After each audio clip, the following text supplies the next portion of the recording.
bringing you the first ever annual Zonies Awards created by me alone, and no one else. I had no help whatsoever, and I'm joined by, who are you gentlemen?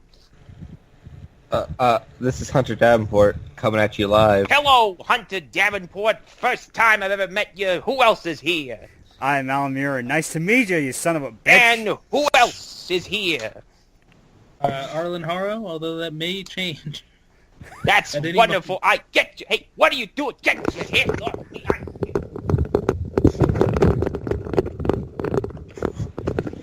I need to close my window every time we do a new show because it seems like a celebrity crawls in and takes over the show. Hi, Connor here. I'm back. Stanley tried to take my show over again and tried to say he made it all by himself with no help. Yeah, sounds like him.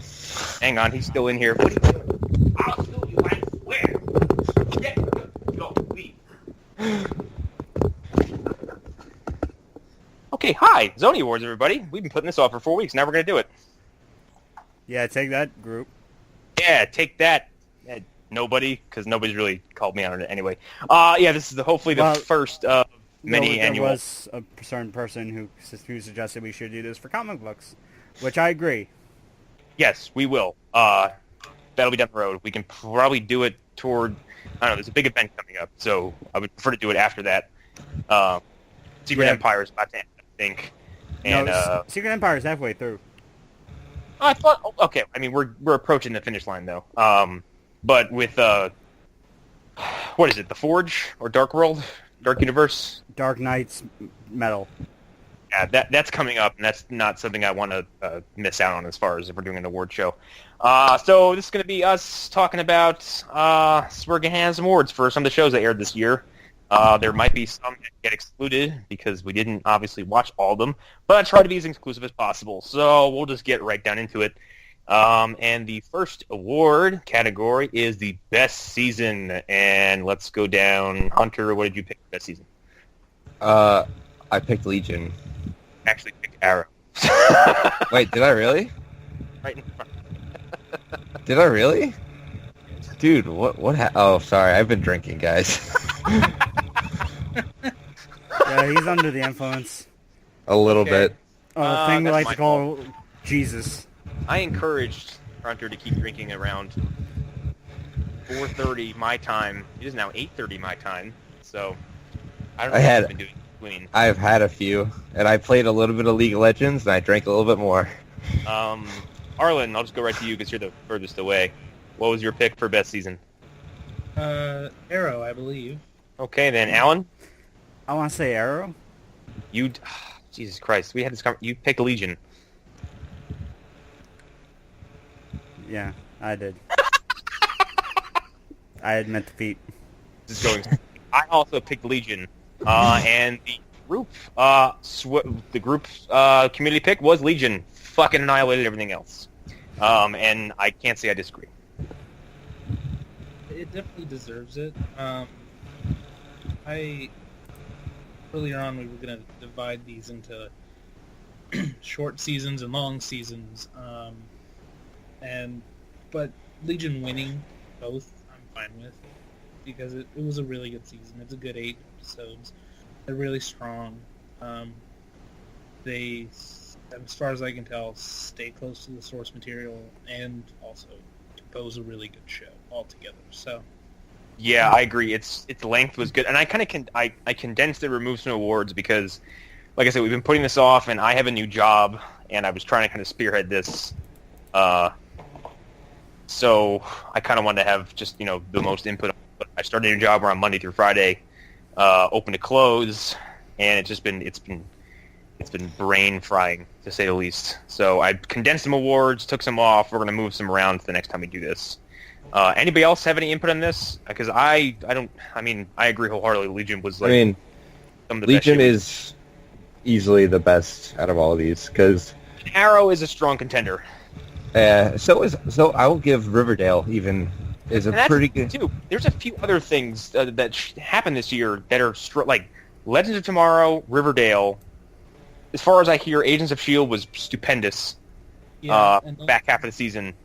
Legion, I mentioned Arrow. If Preacher had been within the nomination range, I actually would have nominated that best. Yes. because it was really good. I haven't finished Preacher yet, so I'm not even sure. I don't know whose phone number that is, so they're getting hung up on. I'm still about 5 episodes into Preacher, and I really like it, and Season 2 is coming up. Sunday. Covering that, aren't we? Yep. At least making an attempt to. So, Yes. a lot of good shit this year, to be frank. And I think it was kind of hard for me to pick between Legends, Arrow, and Legion. I had a hard time. Yeah. Yeah. And Cage was standing in strong for a long time for me. But, other stuff happened. If it weren't for Legion, I think I might have picked Cage. I don't know. It definitely threw some things off. Like, it changed. The mid-season is weird, and I think it loses people. Yeah. I think when you replace Cottonmouth with Diamondback, you do lose some charm. Yeah. Yeah. I'm pretty sure actually in the best villain thing, which we'll get to at the end, I didn't even bother to nominate Diamondback because I thought Cottonmouth was way more intriguing, and I think the general consensus is that Cottonmouth was way more interesting because Diamondback kind of devolves into the final fight is cartoony as fuck. Yeah. I will say this: the sister show of Phantom Zone, Video Game Hour, starring Connor McGraw, Hunter Davenport, and myself. The East Coast E3 recap. I can't pronounce his first name.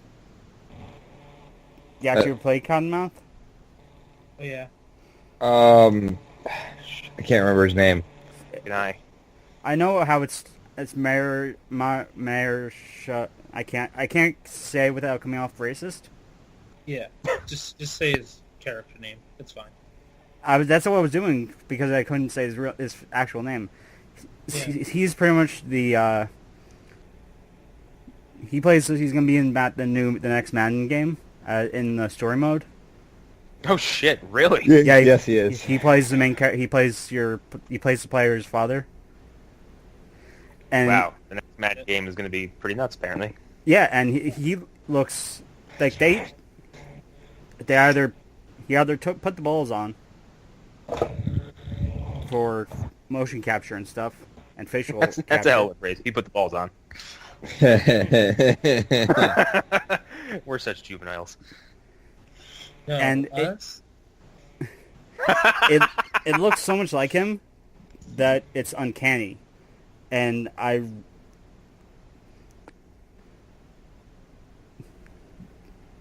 basically just said he's a reason. The moment he goes away, I'm gonna stop playing the game. So I'm most likely probably gonna rent it. That's funny because that's how some people thought about Luke Cage. So that was our best season award. I think Legion deserves it. Legion was very outside of the box, and so like Logan was the most non-comic booky.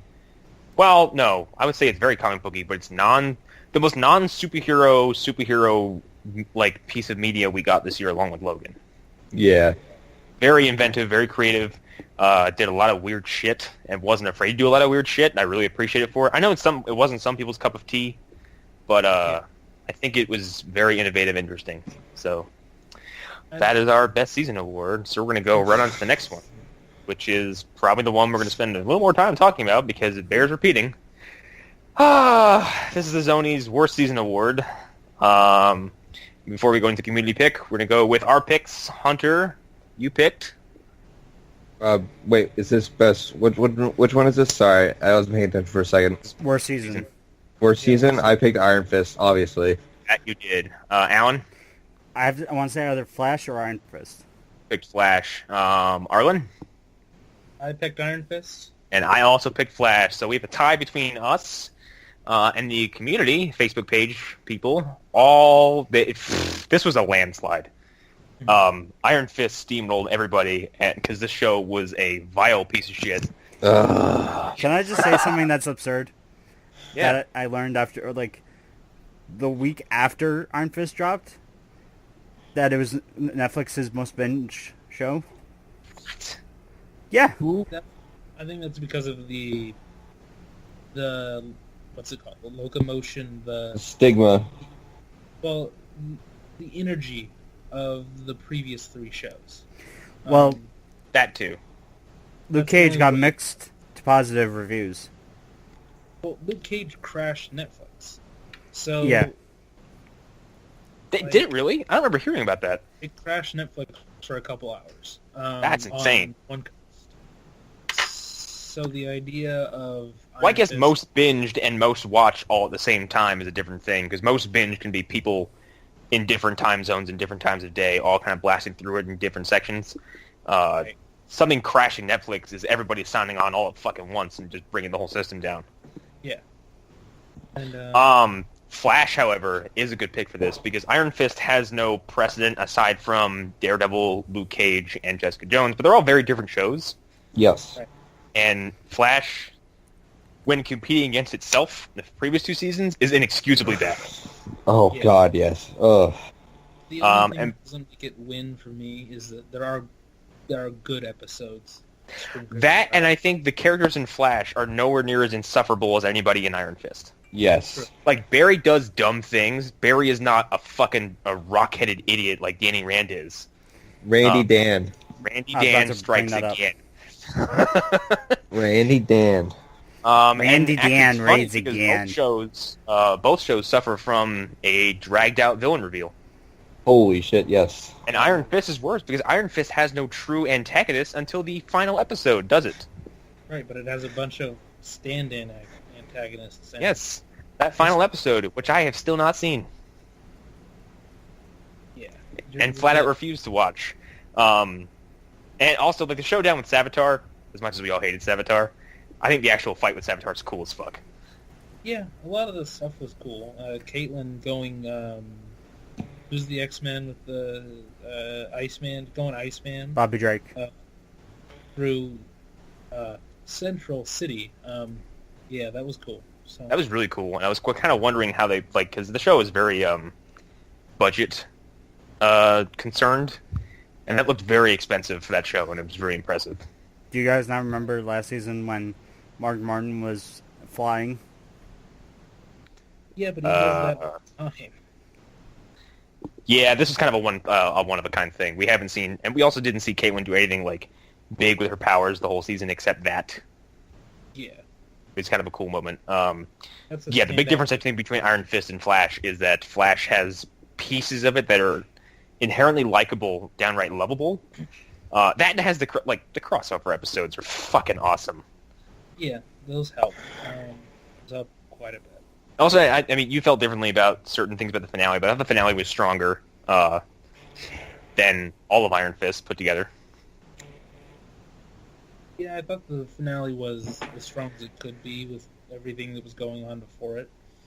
And I thought that the last 20 minutes were what the last 20 minutes of a finale should be. But overall, I thought the show it definitely deserves.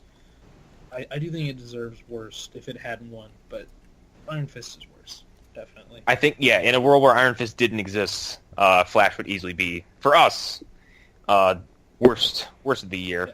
And I know I want to live in a world where Iron Fist doesn't exist. I want to live in a world where Iron Fist does exist, but I want to live in a world where Iron Fist was at least good or passable. And it's not. Yeah, I want that. I want that too. I could live with an Iron Fist that's just okay. Yeah. If But it- this was inexcusably terrible. I mean, I said it about Flash, but like Iron Fist is a level above Flash as far as being terrible. Because even like the Flashpoint episode has some really good shit, and I think altogether it's kind of a good episode in a vacuum. it's so And the bad first that- episode of Iron Fist is Danny running around going, "I'm Danny Rand," and people going, "No, you're not," and then he leaves. the name Scott Buck means terrible to me. Yes. Like, I'm not watching Inhumans. I'm not. Well, I don't want to watch it because it looks terrible. I'm so sad about Inhumans. I have friends of mine on Facebook who are really excited for Inhumans, and I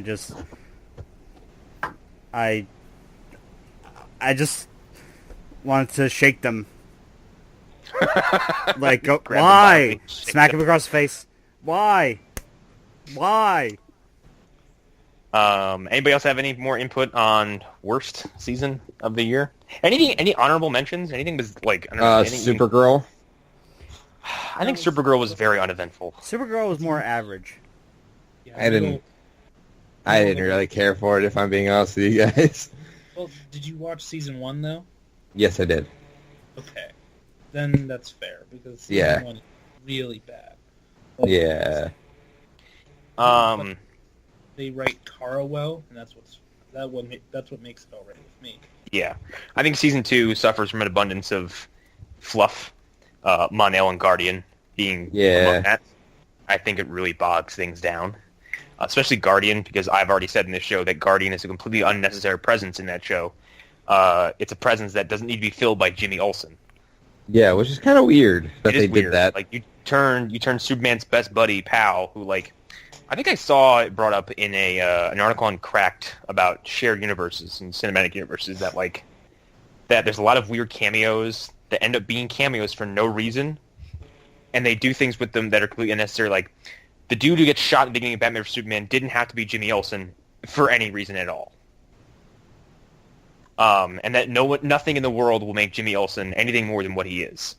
Yeah. So turning him into Guardian is like the next step aside from shooting him in the face. You turn him into not only an extra character, you turn him into a full-on superhero, which is silly to me.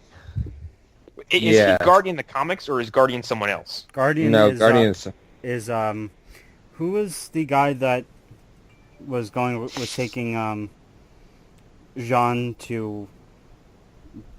away from the DEO? Oh, that guy. He was played by Eddie McClintock. I recognize who you're talking about. I don't remember his name. He was cloned by Cadmus. And but that was in the I think the Young Justice universe. And interesting. Basically, Guardian was a '90s creation. Is he I don't know? Is he '90s? Well, Steel's pretty '90s. I don't know. Guardian feels like Guardian feels like Eradicator to Superman. Yeah, I say that because. But it's like but I'm comparing Guardian to Steel. Well, it seems like that. This was during the time. This was around the time when the death of Superman happened. Yeah, Guardian came about. Yeah, he showed up. Wow, weird timing then. He showed up a little bit before then. He was being. It's like DC was trying to push him for SummerSlam. That was an excellent little metaphor. We got to get him ready for the big show. Well, Arlen did drop out, but I think he'll probably come back in. Arlen's having a headset issue. Yeah. But in the Max Landis YouTube video, the Death and Return of Superman, he talks. He goes in much more into depth of Guardians. Oh, okay. I'm gonna watch that again because I love that video. It's one of my favorite Max Landis things ever.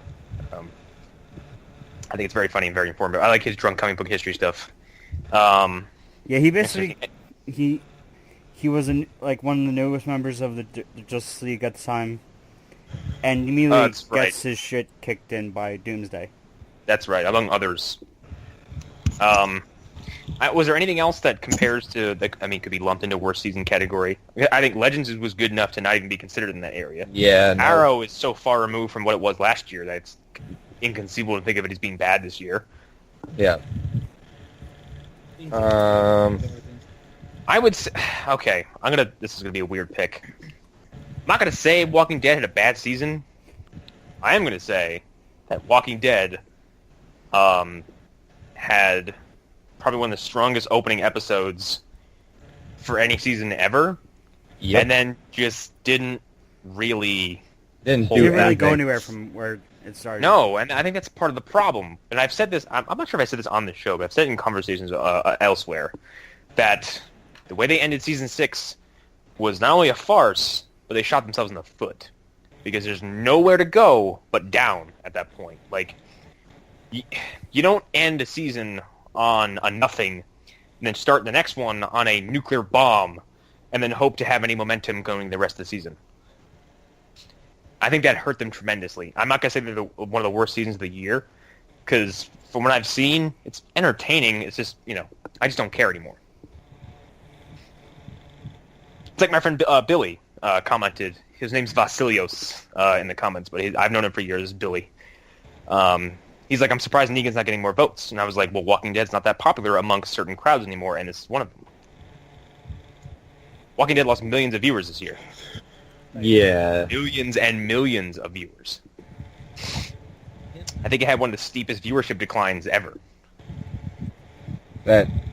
I stopped watching after season 3, so it's like... Well, season 3 is like the dregs. There's just Yeah. Season 3 takes forever. Season 4 has some really interesting stuff with the governor. The one of the best episodes of the show ever The two-parter. is the flashback. the governor two-parter. Yeah. That is some. One of my That's a favorite. damn good One of the show. songs that I just took from that episode was that. Last Pale Light in the West. Yeah, it's perfect. Yep. That show has an excellent soundtrack. We'll say that much. I think Walking Dead shines when they do stuff where it's focusing on a single character. They did it with Morgan in season 6, I believe, where they kind of show where he kind of got this pacifist attitude. With Eastman. Yes. And how he's fighting his personal demons, how his whole family was killed, and now he just wants to kill. And then kind of learns that, he gets a bit of morality adjustment, and it's very interesting. But then once it goes back to the group aspect, you're like, yeah, that's lost. So, anybody else have any more season? Any more input? Yeah, I can't really say, but Powerless was really bad. Oh, God. Okay, that bears mentioning. Powerless is so bad, it got canceled without even an incident. Yeah. It got to a decent amount, like more than a handful of episodes. But yeah, but like when a show is canceled and there's like nary a press release on it, something's wrong. I didn't like the second half of Agents of S.H.I.E.L.D. I really didn't. Yeah. It was not good. You mean the Ghost Rider show? Yeah. Wait, hold on. The Framework stuff or the Ghost Rider stuff? I Framework, didn't like the second half. which is that's I Framework. thought the second half was the better half. I'm sorry, there's something wrong.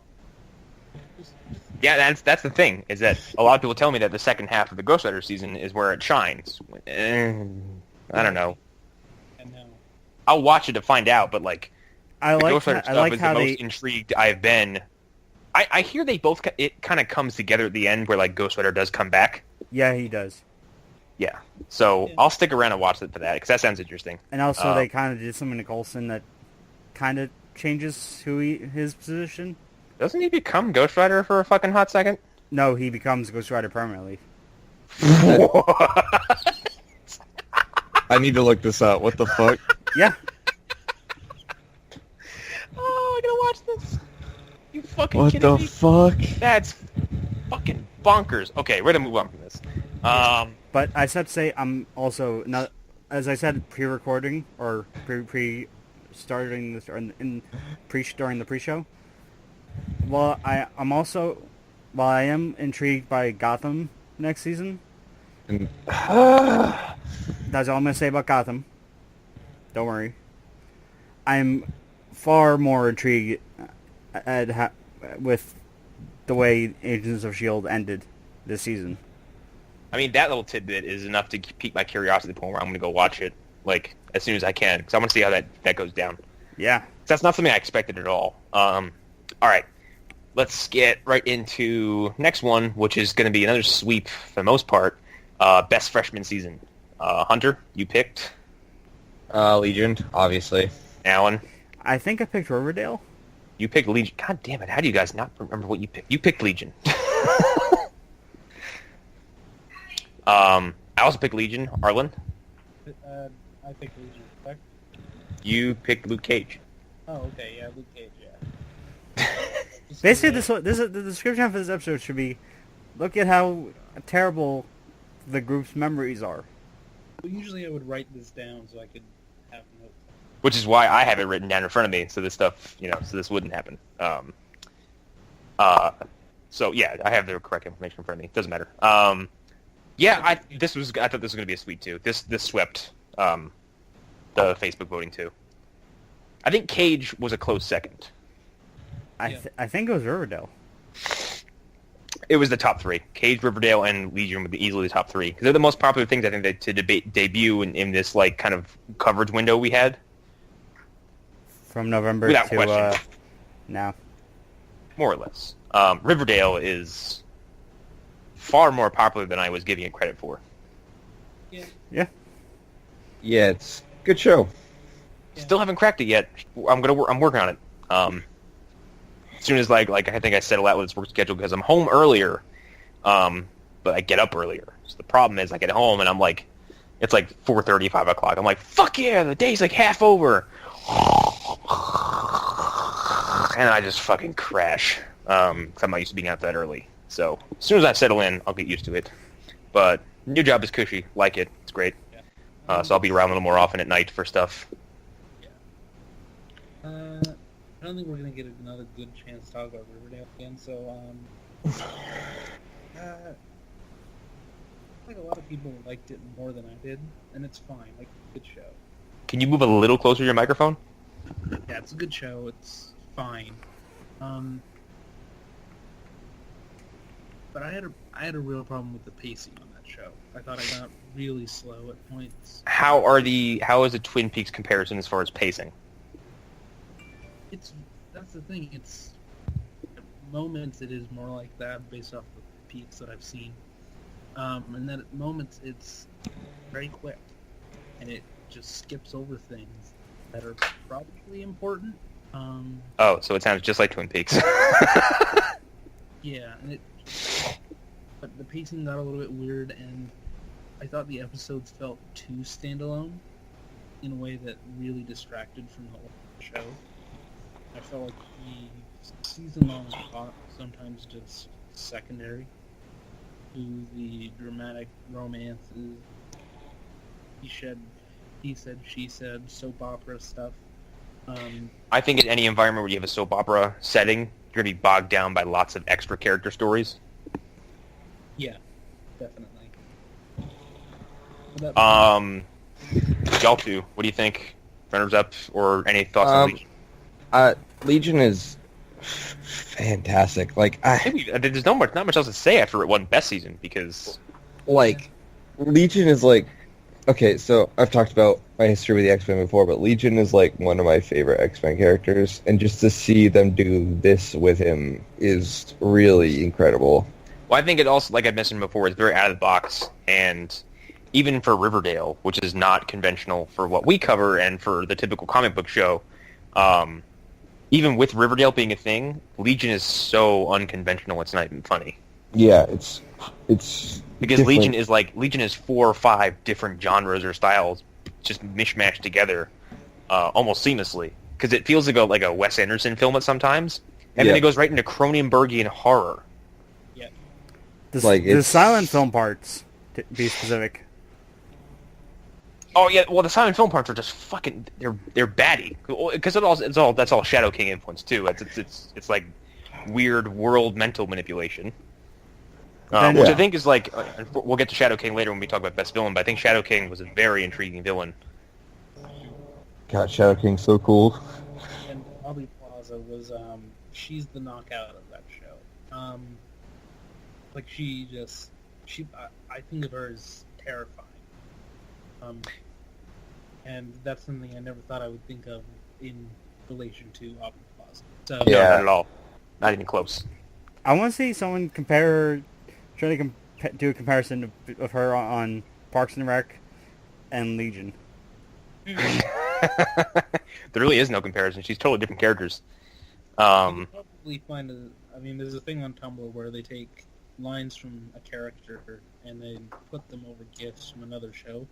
A lot of people do it with Peter Quill, Star-Lord, and Parks and Rec, so... I'm not surprised. Pause a version of that. One of my favorite Parks and Rec things is when someone took lines from Parks and Rec and laid them against Lord of the Rings scenes. It's some of the funniest things I've ever seen. That is pretty funny. I just have to say one thing about Riverdale. I am not watching next season. Why? They recast my favorite asshole. Reggie. I don't care. Because of 13 Reasons Why.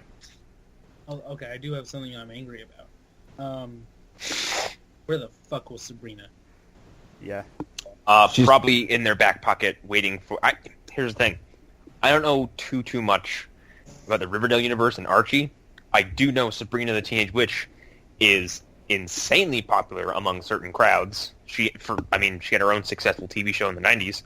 I think they don't want to use Sabrina unless they knew the show was a success. Yeah, I don't know about that, but they promised it multiple times. That's what really, like they explicitly said it was going to happen, and that really irritated me. But yeah, I guess that's the most fail. Yeah. Like Luke Cage, again, for reference, we already talked about that a little bit, but I thought the first half was strong enough. Yep. Being a little bit weaker. Yeah. Okay. Anything else? Anybody? Any honorable mentions? There's really not much that launched this year, except Iron Fist. Yeah. And there's no point in talking about that. God. Fuck Iron Fist. This within our line, then Preacher would probably be. Preacher, I think, is the unofficial honorable mention as far as, like, if there was a runner-up for us anyway, and I think if we wanted to include it more, it would have easily either won or come close, because Preacher is very special. Yeah, it's very good. I'm not going to talk about one from this year, or I'm not going to talk about a past contender. I'm talking about a future contender. Defenders. Well, here's the thing about Defenders. Defenders is probably going to be a one-season thing, and then, like, if there is a second season, it's going to be a few years out. I know. I'm talking about it's going to be one that's going to be the... I think it has potential to be the Avengers of the whole Netflix series. It'll probably end up being best season of anything to come out that year, because I think it's going to be bonkers, to be honest. Yeah. It has the same problem a lot of real award show nominees have, is coming out first. Yes. And that's what's going to hurt it. Coming out first can be a good thing, but coming out first is very likely to be forgotten. Well, you either set the bar too high for no one else to reach, or you're hit with an unexpected surprise, and your momentum is stolen. Yeah. Which is very possible for both situations. There's another Legion come along, and we don't Exactly. And as far as we know, there could be another Legion by then. I don't think we know anything about Season 2 yet, do we? No. No, but I feel like that's going to be... I feel like Noah Hawley from now on is going to do Legion, Fargo, because doing both of those shows at once, I think it might have hurt one of them a little bit. Yeah, well, we can easily talk about... Flash is, what happens when you start readjusting, your fucking priorities over, I feel like a lot of energy went to Arrow to improve it, and Flash got left behind. Yeah.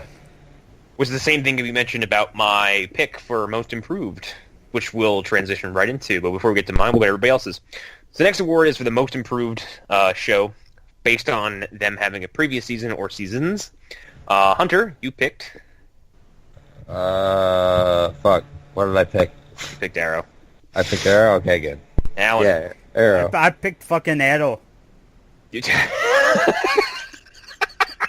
He picked the Arrow. Arlen?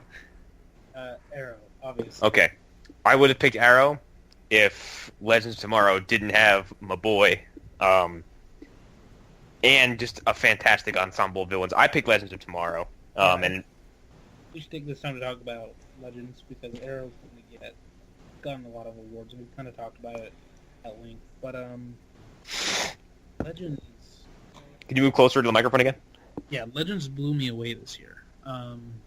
It really did. I was very surprised. I think there was a 5-week stretch where we were just talking about how great Legends was, and it started to become like, oh, guess what? It's Legends this again. Yeah. It got a little bit boring just talking about how great it was, and I had a very hard time making new art every week. So. Yeah, and I think what benefited Legends a lot is that whereas Supergirl, Flash, and Arrow, even though Arrow didn't suffer from this, because Arrow seemed to maintain the same momentum that Legends did, where Legends kept a pace throughout the whole season and didn't let up until the end. And Arrow is one long series of suspense. I think it was very good. Legends ducked out early to its benefit. Legends had a shorter, crisper, nicer season, especially compared to last year and compared to something like Flash, which took forever. Yeah. And even with the season, there's only a 6-episode difference. Still, that's a lot. That can make a big difference. Yeah. Yeah. That's 6 hours of programming. Especially when we didn't get, like in the case of Flash, we waited all season for Savitar reveal. Didn't get it till episode 20 of 23 episodes. Kiss my ass. Yeah. And how does Legends of Tomorrow utilize Flash characters better than Flash does? It's a real mystery. Eobard Thawne is, and I know there's, the Legion is, the villains of Legends of Tomorrow, but Thawne runs away with the whole fucking show. Yeah. The only guy who even comes close is, of course, Evil Rip. Oh man, Evil Rip was way too brief. Yeah, I mean, I have to go back through all the art. He's one of the only guys that got his own cover. Him and Adrian got their own cover. Yep. So, yeah, I mean, he stole the show for the 2 episodes that he was around. And Especially the single, I think his debut episode as when he was spotlighted, where he sort of where he temporarily kills Caitlin in a really gross way. Like he just kind of slowly chokes her and then just breaks her neck, and she's already bleeding out the table. Sarah, Katie Lotz. Easy thing to do. But it also showed us that Arthur Darvill? Yeah. Darvill. Yeah. Arthur Darvill has some talent I didn't know he had. Yeah. Yeah. Because Doctor Who does not know how to do good male companions. Secondary characters, yeah. Yeah, especially with poor Rory. Poor Rory died like 4 times. Rip. I don't know if Hunter's that far in Doctor Who, but yeah. No. Poor Rory dies, I think, no less than 3 times throughout. There's an episode where he dies like an infinite amount of times and doesn't die. Yeah. He's the Kyle of that universe. Yes. He dies so many times. To the point where, like, I think the final time it happens is just fucking comedic. Which sucks, because you're supposed to feel really bad for him, but you're like, Jesus Christ, he's been shit on so many times by these writers. And not just the villains, but, like, the Legends themselves, they found a really good way to use everybody. They replaced the god-awful lack of chemistry with Hawk Girl and Ray with Nate and Amaya, and they're fun to watch. Oh, yeah. Because they're flirty and charming and funny, and, like, I think his line at the end was, "Don't be a douche." Yeah. It's very funny. Brandon Routh had chemistry. Brandon Routh and her have chemistry. She has chemistry. Yes. Katie Lotz. They all have interesting things when they're on screen together. Can we just talk about the one thing I just really loved from this season of Legends? McRory? Him too. I loved him the entire time. There was a specific thing I liked that they did. Fucking shooting Felicity Smoke right in the damn head. Oh, they broke her neck. Oh yeah, I thought they did that and then shot her. No, she breaks her ankle running away from them, and then, like, Damien's like, kill her, and then I think Sarah breaks her neck. Jesus Yeah. Christ. Oh, one more thing about Flash lore that Legends did. Fucking Black Flash. Yeah. They utilized the Season 2 villain of Flash and turned him into a unexpected, like, Boogeyman. extra villain. Like, yeah, a boogeyman that gives, like, Thawne kind of an extra layer of motivation that's interesting, because he's not like Doomworld, like, whatever. That's kind of a side effect of him getting the spear. But his ultimate motivation is like, no, I don't want to fucking die. I want to not have the Grim Reaper come get me. Right. And that's why I like his character so much, because he's a pragmatist first and a supervillain second. His motivations are always usually centered around solving a problem, rather than, like, just kind of senseless world domination or, you know, mass slaughter. Yeah. Like Damien Dark is like, I'm gonna launch a nuke, ah ha ha ha, or some shit like that. And or on like Savitar, whose motivations are completely obtuse and complicated and silly. You kill me, you become me. Yeah. Oh God. That Damien is a good segue into Arrow, which won. And it's, I mean, what can we say? It's well deserved. It's like they listened to all the criticism of season 4 and season 3. Yeah. And they responded to. Yes, it should be noted that, I don't know if you heard Aaron, because Aaron's got headset problems, but Arrow did win the community most improved. And like you said, it's well deserved. Yeah. It's very well deserved, and it's my favorite show this year. It restored my interest in the show going forward. I'm keeping my expectations low because I'm not interested in being disappointed again. But I can't wait for season 6. I hope they keep it up because this. And what speaks to, I think, the success of Arrow's season 5 is that they took a trope that we're all getting tired of, which is the masked villain reveal, and made it work in ways that they probably didn't deserve to. Yeah. And did anyway. And also having two Chekhov's guns of reveals to possibly reveal, allowed them to trick us into having our expectations. And it added because I mean, like, look how many weeks we talked about Vigilante, and then Vigilante exits the season and doesn't come back. Yeah, he just goes away. He just goes away. He doesn't die. He doesn't get arrested. He just leaves. Which is interesting because now we know he's going to come back. I love it. I love Vigilante. Which is something cool to go into the next season for, because we're like, okay, well, you know who we found out who Prometheus was. Who the fuck is Vigilante? Yeah. And as ridiculous and dime store Punisher as he is, I still kind of find him kind of interesting because he does bring, while we've made fun of it, kind of an interesting level of conflict when he squares off with the Team Arrow, because none of them are really, with the exception of like Wild Dog and Spartan, none of them really equipped to deal with a dude who's armed to the teeth. Even Oliver, who's like, I have a bow and arrow and some maybe explosive tips. Like, Vigilante's like, I have 2 machine guns. Yep.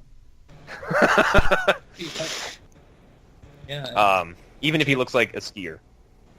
I wonder if I really want to see someone do not another. God, I want to see him do a fucking James Bond like and then like his boots like full out some fucking skis and he like slides down an icy building or some shit. No, I want to see someone see a picture of him and a picture of Black Racer and see if they can tell the difference.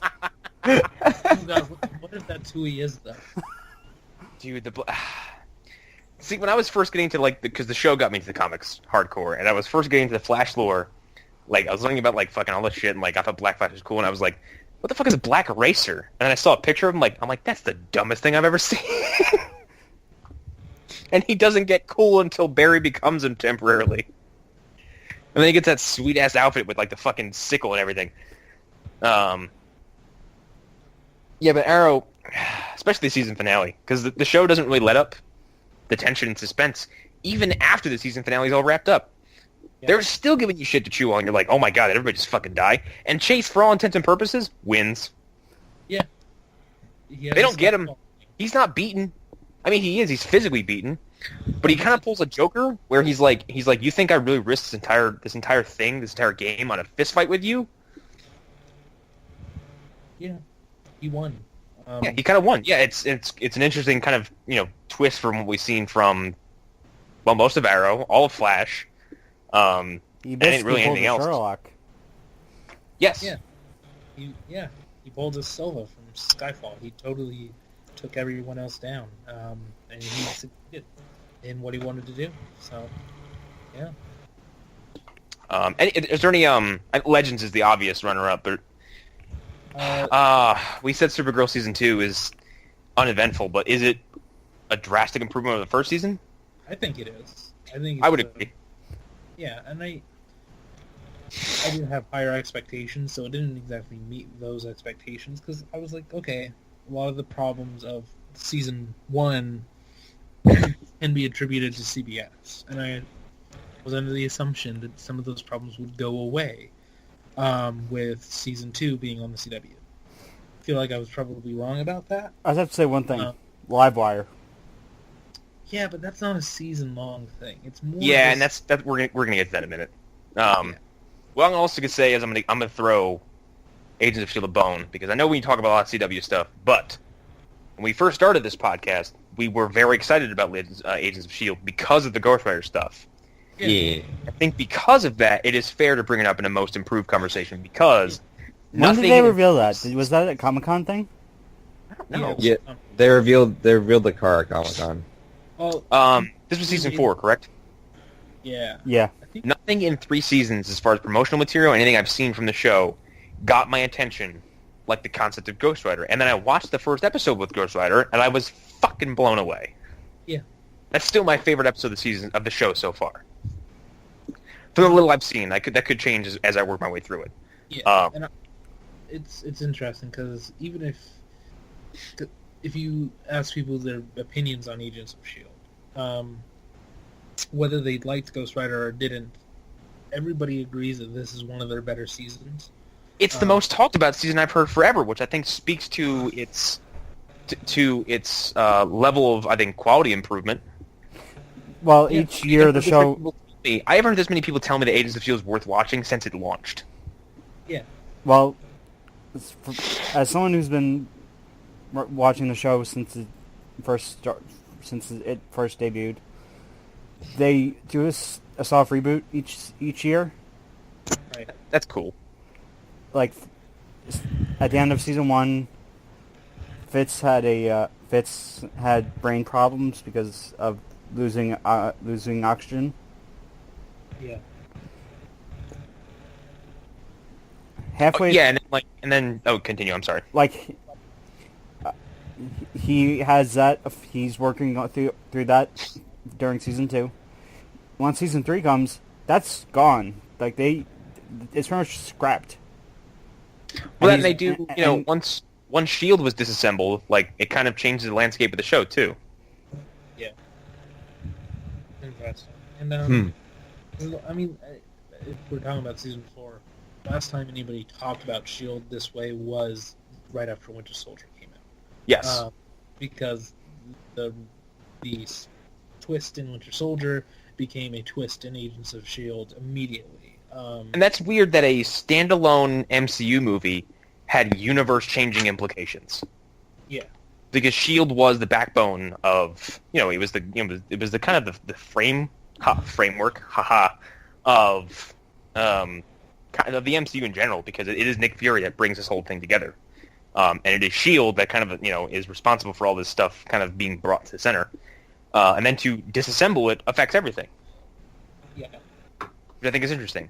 And I think it's kind of cool to have that kind of far-reaching effect onto Agents of S.H.I.E.L.D.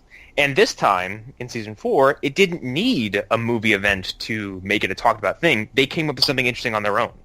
Yeah. They came up with a character that they had, and that, I mean, if we're being honest, was never going to get a movie again. No. It's like Punisher. I don't think Punisher was ever going to get a movie again, so they gave him his own TV show after successfully relaunching him in a different show. Yeah. Because Disney was never going to make a Ghost Rider movie. You kidding me? Nor a Punisher movie. Like, maybe through Touchstone they make a Ghost Rider movie, but even then, it's highly unlikely. So it made sense, and they went with the newest version of the Ghost Rider, which is a much more sellable version of the Ghost Rider, a much more accessible version of the Ghost Rider. Yeah, it's much more contemporary. Do you guys think we're ever going to get Full Killer? No. No. I don't think we're getting God, Avengers. no. Okay, no, there's a potentiality where they do Fool Killer. Let's say Marvel Netflix decides to do an anthology-style show. So, like, 60 minutes focused on one character who you're never going to see in a movie, and you're never going to see in a show. That's a very interesting prospect I haven't even thought about yet. I'd be okay with that. I'd be really okay with that. If they came up with something like that, maybe... That's probably the only way Chris would ever get a fucking Darkhawk adaptation. Jesus Christ, yeah. Darkhawk is more likely, actually. Based off of the ending credits from Guardians 2. Yeah, it's very true. So hang on, I lost my place here. We were on most improved, correct? Yes. Can I just say one more thing about Agents of Shield? Yes. It had knockoff Peter Capaldi and John Hanna. I'm not sure which one is knockoff Peter Capaldi. He played the uncle in the Mummy movies with Brendan Fraser. Oh, okay. Because he. Oh, go ahead. I'm sorry. You put those two together, they look well. One, while they're around the same, they're similar age wise, and they're similar acting wise. I still find it funny that Peter Capaldi was in World War Z as a member of the World Health Organization, as a member of WHO, and then became the lead doctor. He was WHO doctor, then yes. Doctor Who. I didn't even think about it that way. That's the first thing I saw. He's the doctor of WHO. Okay, we're going to transition right into something else that can be pretty fun to talk about. Oh boy, the worst villain of the week / 10th villain. And this will be fun. Okay, so let's start with Hunter. Hunter, you picked. I picked 2, didn't I? You did, and they're both very agreeable choices. I picked the cyborg lady from the crossover. I mean, this is really everybody's a winner situation. And who was the other one I picked? I remember. You picked Livewire. Livewire, that's right. Based solely on that fucking dreadful episode where she shows up looking like she's in a bunch of dime store makeup. Yeah. She looks awful. Arlen, you picked. Shadow King. Shade. Alan, you picked. Shade. I also picked Shade because looking at the wrong poll. The community picked. I don't know how to pronounce this. I really don't. Let's just say mixed. I didn't like that episode, but I don't get that one at all. Hunter, how did you pronounce it, Mr. Mixie Spitlick? Okay, I didn't see that episode. I missed it, so I don't understand. It's bad.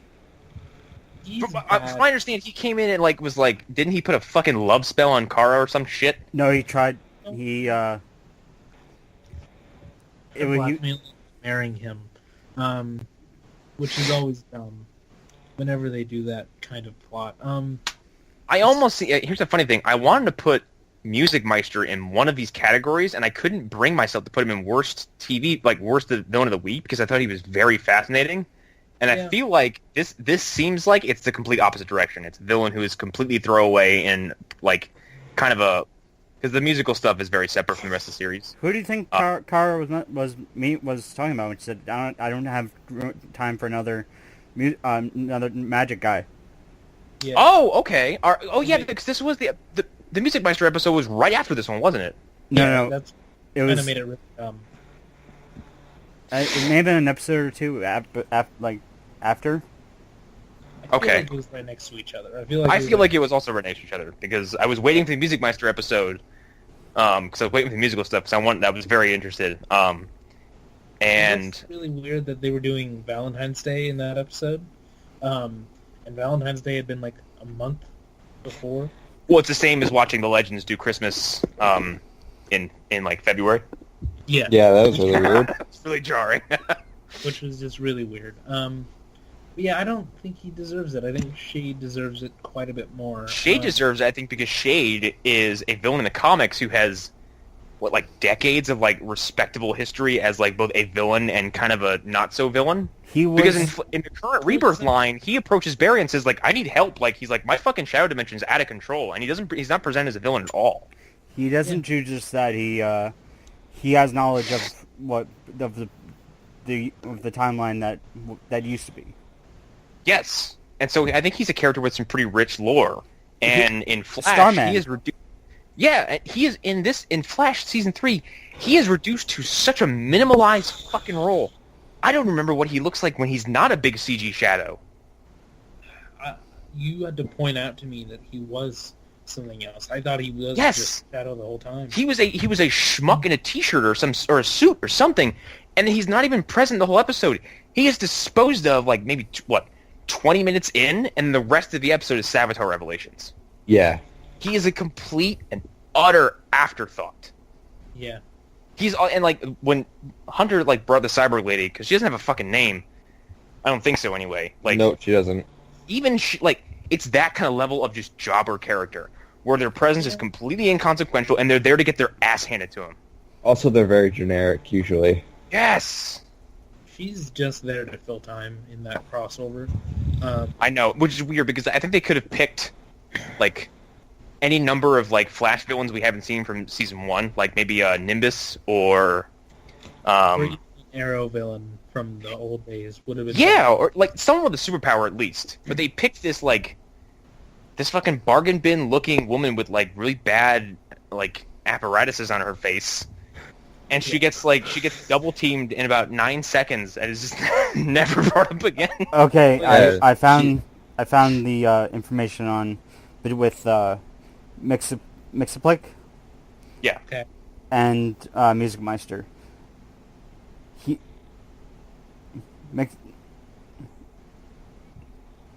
He appeared in episode 13, which was actually co-written by Sterling Gates, who used to write the Supergirl comic before around the time of New Krypton. Okay. And Music Meister shows up at the end of 16. So So he goes from 16 to 17? no. Episode 16 leads into episode 17 of Flash. Oh, that's right. You said okay. Yeah. Okay. I'm sorry. I misheard you. You said Music Meister shows up at the end of the Mr. No. What's his face? He shows up at the end of Starcrossed. Okay. Still, I think Music Meister was way cooler, and I'm a little bummed I couldn't put him. If I could do a best villain of the week, I feel like he would have been a top contender. I liked him a lot, but he wasn't really a villain. Yeah, and that's the thing. I think he's very interesting. It's kind of like I would put him and Abracadabra in that category if I could, as far as a best villain of the week, because I thought Abracadabra was interesting. I thought the actor playing him was kind of like was hamming out to the point where he was very entertaining. Yeah. Oh yeah, it turns out I liked him a lot. I lied. He was also on Gotham. He's the guy who plays Abracadabra, or Yeah, that's he's in a lot of stuff. He was an Ant-Man too. Yeah, he Was killed he- it, was he- man. Was he Man-Bat? No. No, he was the guy who brought Jerome back. He's been in lots of shit. He was in Dark Knight. He was the dude Harvey Dent puts the gun to, and threatens when Batman shows up. He's in Ant-Man. He's currently in Twin Peaks.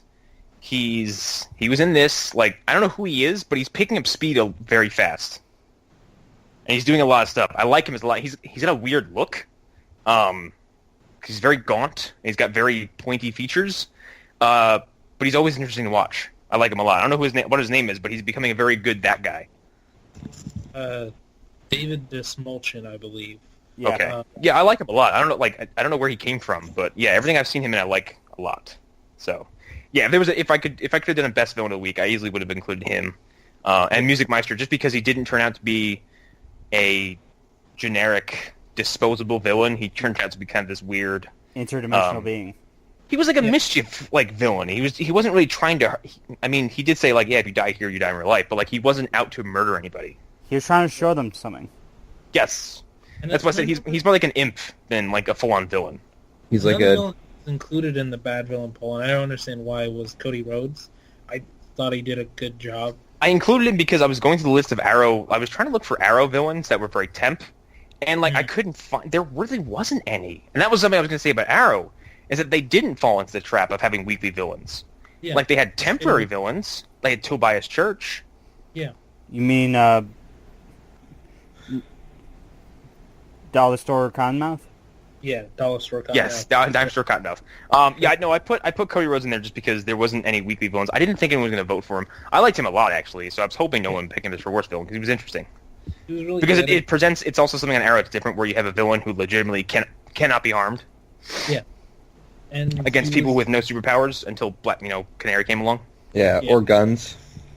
Yeah, but even guns don't stop him. So Yeah. So I think he was interesting. Any runner-ups as far as this goes? Not really. mean, again, like everybody. Oh, I'm sorry. I have what monster? Yeah. Oh yeah, Monster. What the God fuck? damn it. Out there. Magenta wasn't the best, but Magenta. Well, here's the thing about Magenta and the monster. They both stemmed from emotional abuse. Yeah, I think the Magenta episode does it better because the Magenta episode Is clear. there's more to it. It comes right out and says it. Yes, and the monster stuff leads you along with this fake threat, and then all of a sudden you're being thrust into a dramatic, turn. Yeah. It doesn't quite work. The only interesting part of that is when, you have Julian and Joe trying to talk down this kid who's doing something very dangerous. Which is, I think, it's more of a Julian moment than anything else. But yeah, the monster thing is terrible. And I love how John reacted on Facebook where he's like, there's a Flash villain called just Monster. And I had to explain it to him. And then someone mentioned like, oh, is it just Calculator? And then I think someone else said that Calculator is part of Arrow from time to time. So I was like, I guess not. Felicity's father. Yeah, so there's that. I don't think there's really any other runner-ups for that category. Not really. No, so we'll go into another interesting category to do. We're going to go the opposite, a little farther in the opposite end of the spectrum for this one, and that is best villain overall for every season. The nominations I had for this. Did anybody have a list in front of them, real quick? I did not. I do not. Okay, the best villain overall. Oh, yeah, I just got. I think I remember. I tried to be as inclusive as possible because initially, my fault, I did all CW. I was in a hurry, slammed it out real fast, put some people who probably wasn't supposed to be there. So, actually, before we do that, we'll go into our personal picks. Let's see. Let me get down to where it is. Hunter, you picked. I'm gonna guess I picked Adrian Chase. You did. Arlen? Adrian Chase. Alan? Eobard Thawne. Yep, and me. Another tie for us. And the community picked Adrian Chase. And I don't think either answer is wrong. Yeah. Granted, according to community votes, Adrian Chase won by a fucking country mile. Mostly because I think that if this poll were done and Flash was in season 1, when we had that Eobard Thawne, I feel like he would have had a better showing. But I don't think we need a poll to have anyone tell you that Eobard Thawne is a great villain. I think for Shadow King, you should have put Aubrey Plaza in the description. That would have helped. I did feel like there was... I don't know, because there was like no votes for that. Yeah. Who the fuck picked Vigilante? Oh no, I'm sorry. He was in fucking worst temporary villain. Wow. Fuck you guys. Like, he should have been best reoccurring villain. Yes. He would have been the only one, though. No, you could have put Tobias Church in there. So the options I picked were Adrian Chase, Aida from... Did I pronounce it? Ada? Okay. Ada, Negan, Cottonmouth, Reverse Flash, Reyes and Supergirl, Savitar, no votes. Shadow King, no votes. Shara Blossom was from Riverdale, and I guess was more of an antagonistic character. She wasn't Again, really I was trying to be... an antagonist. Yeah, Ed told me she was just more of a bitch character. Like, she's just more of the kind of... She was just a mean girl. Yeah.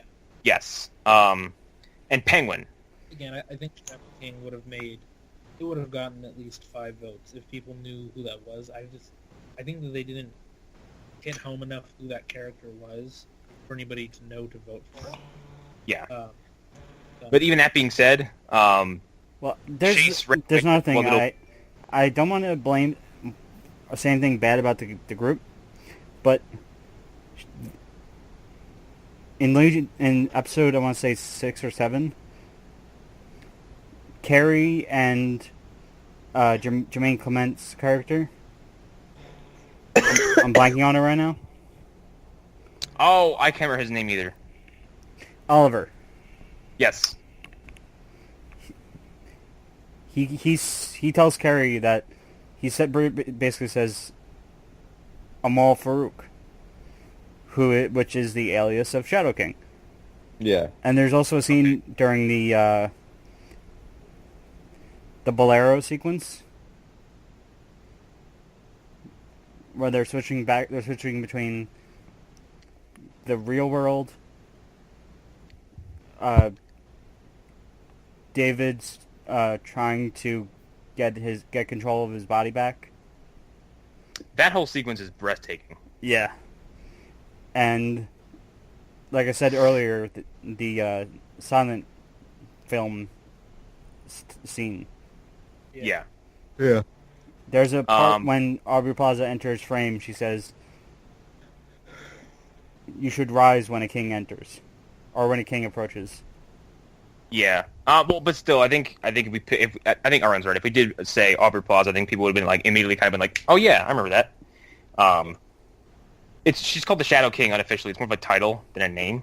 So, but Adrian Chase ran away with this award, and deservedly so, because as far as a new villain is concerned, he does a lot of fucking damage.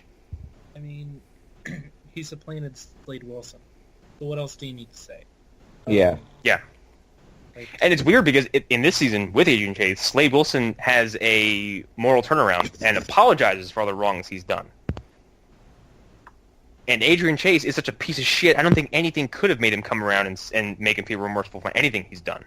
No. I mean, not shit, at this for a few minutes, not for a split second, for quite a while in the season finale of Arrow, I was convinced he killed Oliver's son. Oh yeah. Absolutely convinced, because the way it happens, because like usually that kind of fake out is, especially in these shows, are quickly undone, and this was a fake out that lasted, and you're like, no, he fucking didn't. It's the same thing with the Artemis fake out. The Artemis fake out, you're like, holy fuck. Yeah, I mean, he has so many moments in the season that are memorable. I really thought he killed a young girl, and I remember even then thinking, oh wow, he's Slade levels right now. And let's also not forget that his body count, his on-screen body count, is ridiculous. Oh yeah. Especially with named characters. He kills his wife, I believe. Girlfriend? Wife. Wife. Kills his wife just to cover his ass. Kills Tobias Church. Then he Kills... used excuse for taking Oliver's son. Yes. He's messaging stuff. Yes. Yes, we will. Hurry up. This is the last category, so. Yeah. No, I totally agree. And I think Reverse Flash is a decent runner-up. Ada, who sounds kind of like an AI. Well, that's in her name. Sounds interesting. I haven't watched it yet, so I can't say anything. I'm going to talk about Negan real quick. I think Negan is far too interesting for the show that he's on. And I also think that his time as far as being... If this was happening with a comic Negan was still in his prime as a villain, I think he'd have gotten more votes. I also think if Walking Dead didn't, as I said before, have a massive drop in viewership, for us anyway, he would have had more votes. Also, he's turned around now in the comics. In the comics, he's part of the crew, isn't he? Like, he's just part of them. He's part of the group. He's more of a Task Force X kind of guy. Yeah, he's kind of like their dog. I think he's fascinating, and I think his entrance in the show is ghastly. I think Glenn's death is one of the most difficult times I've had watching anything on TV that graphic. It's really gross, and this is someone who grew up watching horror movies, and I find the entire thing to be almost unwatchable. And wait, who here has seen it? Like the actual scene? I've seen it. It's it's hard to watch. Arlen, have you seen it? I've seen screen caps, and those are disturbing enough. It's the screen caps. It might do a little bit justice. The big problem with it is that he gets hit, and he stands back up, and you see the visual damage, and then he starts talking to Maggie, and that's when everything just unravels. Because it's a kind of a cool character, Glenn character moment, because he's, even when his brain is mush, he's thinking of the person he loves the most, and he's trying to tell her something that makes some kind of sense, and he just can't. Did they do a complete, like a straight up page by page, or more or less, panel by panel? No, it goes on forever, and some of the dialogue from the scene is ripped right from the page. I think he even says, he's like, this dude's trying to talk. He's like, your eyeball popped right out of your fucking head. So yeah, it's really authentic, and it goes on and on and on and on, and it's really not cool to watch. I can see why people were like, ew, the violence, but it does its job. That's what it's supposed That to do. was the most violence the show had all season. Yes, Yep. that's probably the most amount of violence the show has ever had, as far as singular graphic moments. Don't forget Otis. Yes. Cottonmouth got a few votes. I think Cottonmouth is also very interesting. Is a good honorable mention. Savitar, obviously, nothing. He doesn't deserve it. Yep. Penguin, though, I talk shit on Gotham a lot. We all do. I still think Penguin is the most interesting part of that whole thing. I think we're all in agreement on that, too. Yeah. Remember when he Yeah, was on Penguin's- Walking Dead like 3 years ago? Yeah, and he got his throat slashed. Oh, He was and listening to a movie called Would You Rather. It was a very good film. the funny thing, people did not think. People were debating whether or not it was actually Robin Lord Taylor. Mainly because he was. I think he did that bit right after shooting the Gotham pilot, Probably. so he had to dye his hair, or or was wearing a wig or something. He also looks more gaunt and pointy in Gotham, which I think is deliberate. Here's looks Which the is so difference weird. between his introduction into the Walking Dead episode. Yeah. Gotham, Anybody else and then his have return. any? I'm sorry. Go ahead. Anybody else have any runner-ups? Anything worth mentioning? Nope. No, I mean, again, Shadow King. Shadow King was good. I think we've mentioned that a little bit, but But no, I think Adrian Chase was a very compelling villain, especially after last season where we had Damien Dark, who's just kind of generic magic guy who wants to kill a bunch of people. And Adrian Chase's game is almost Jigsaw levels of manipulative and nasty. Yeah. It's very mean-spirited, and it's callous, and it's completely it's inhuman. His levels of depravity. He's willing to go to break one guy. So that was our Zonies. That was pretty much everything. There's not really another topic for the show. I know Hunter has to go to bed soon, so we'll wrap up in a few minutes. I want to do more of these. As I said at the beginning of the show, I know someone suggested us doing for comics, which is absolutely on the table. I think Arlen has to read comics, though, to take part in that. I think maybe not doing a Zonies, but doing a version of this comic is a future possibility. That's what I mean. Not this, but a different kind of a word thing. I do want to do more stuff with Facebook group, with all you people who are listening. There's more of you now. There's more of you now than there were a few weeks ago. There's a lot more of you now than there were a few weeks ago. I'm trying to do more stuff that kind of gets y'all involved. So, yeah, if you guys want to do a comic book thing, we'll do one. We'll just got to get it organized. And this time, it won't be just me spearheading it because this was exhausting. And it's not anybody's fault. I didn't ask for too much help because I was just trying to get this done. And I'm also not someone who tends to ask for help too much. But next time it will be more of a group thing. We'll get more input on it. I won't try to cook myself so much and carry the ball by myself.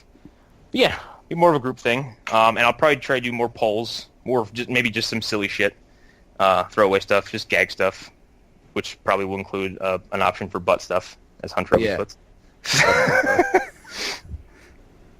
Anything else you guys want to talk about before we close? Not really. No. Okay. Hunter's Subscribe got to 5 Video minutes. Game Hour.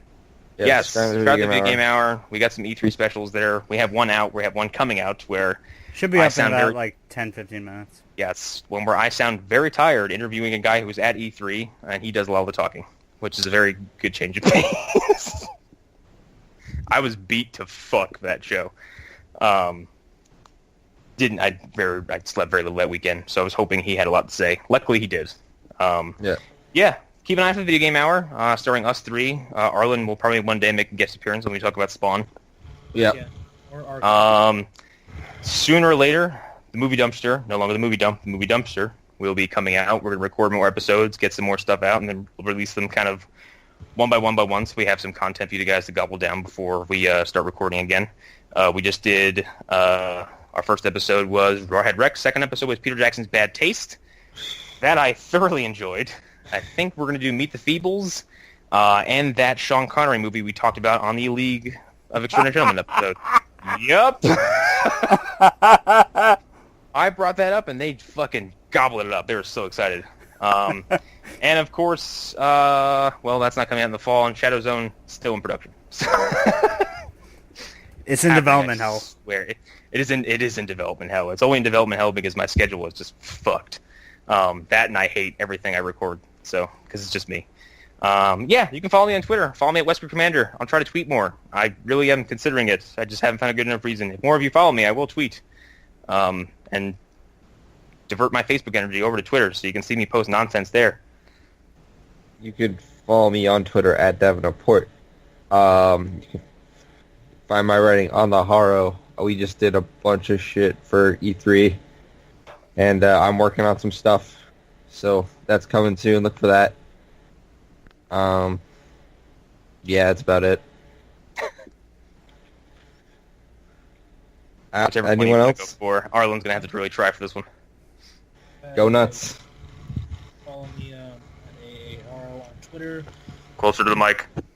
Yeah, at AARO on Twitter. Osaro.wordpress.com. Yeah, to plug this show, Phantom Zone Podcast. Is it? Can't remember. And I think it's phantomzonepod.wordpress.com. All the different ways to listen to this show and share it and show your friends, show your family, let everyone know that you love it. So, yeah. Yeah. Alan. You can find my writings on the handle. You can listen to me on Video Game Hour with Connor and Hunter. You can find my ramblings on Twitter, where I try to get someone from Rooster Teeth to notice me. I no joke. I actually got I mentioned Blaine Gibson in a tweet, saying that he was probably one of my favorite parts of 11 Little Roosters. I got a notification. I liked the tweet. I was like, "Fuck yeah!" All right. Well, that sounds like the end of our first ever Zonies Award. Like I said, hopefully we do more, and I hope you enjoy this. Thanks for everyone who voted, participated, had any kind of input whatsoever. I appreciate it greatly. It makes me think this wasn't all for naught. Love y'all, Facebook people. Love y'all, listeners, and we will talk to you later. Fuck X-Men Apocalypse. Fuck X-Men Apocalypse. Bye. I'm doing it for Ellen because we can't hear.